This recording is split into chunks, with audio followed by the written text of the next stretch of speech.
జై మహాకాళి. వారాహిదేవి నవరాత్రులలో వారాహిదేవి సాధన చేసే విధానాన్ని ఈరోజు మీ అందరికీ తెలియపరచబోతున్నాము. ఎవరైతే సాధకులు పూర్వంలో గురుమంత్ర సాధన చేసి ఉంటారో వాళ్ళకి ఈ వారాహిదేవి సాధన అనేది తొందరగా సిద్ధించడం జరుగుతుంది.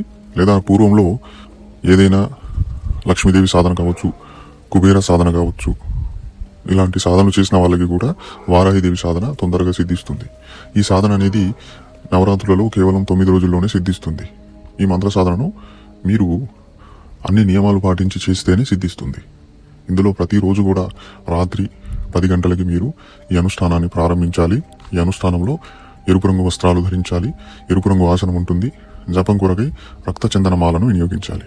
అలాగే మీ ఎదురుగా పీఠం మీద ఒక ఎరుపు రంగు వస్త్రాన్ని పరిచి ఆ వస్త్రం పైన అక్షింతలతో స్వస్తి గుర్తుని దించి దానిపైన మీరు ప్రాణప్రతిష్ఠ చేయబడిన సిద్ధి చేయబడిన వారాహిదేవి అమ్మవారి విగ్రహం కానీ యంత్రాన్ని కానీ ప్రతిష్టాపన చేసి ఆ యొక్క యంత్రానికి లేదా విగ్రహానికి పంచోపచార పూజలు చేసి ఈ అనుష్ఠానం చేయవలసి ఉంటుంది. దీపధూప నైవేద్యాలు సమర్పణ చేసి సాధకుడు గురు పర్యవేక్షణలో ఈ అనుష్ఠానం చేయాలి.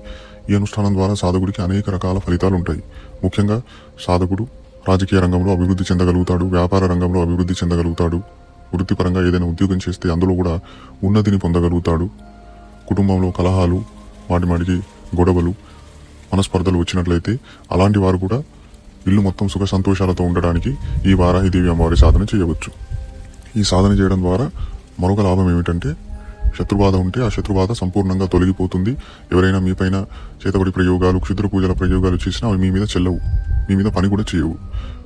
ఒక రకంగా అమ్మవారు మీకు అదృశ్య రూపంలో రక్షణను ప్రసాదించడం జరుగుతుంది.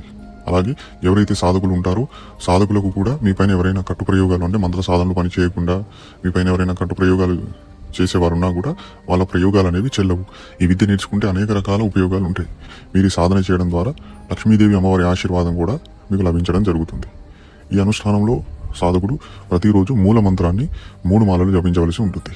ఇందులో అమ్మవారికి ఇష్టమైన నైవేద్యాలను సమర్పణ చేసి ఆఖరి రోజు అంటే నవరాత్రులలో 9వ రోజు ఒక మాల హోమం చేయడం ఉంటుంది. మీరు ఒక మాల చేయవచ్చు, లేదంటే 3 మాలలు కూడా చేయవచ్చు.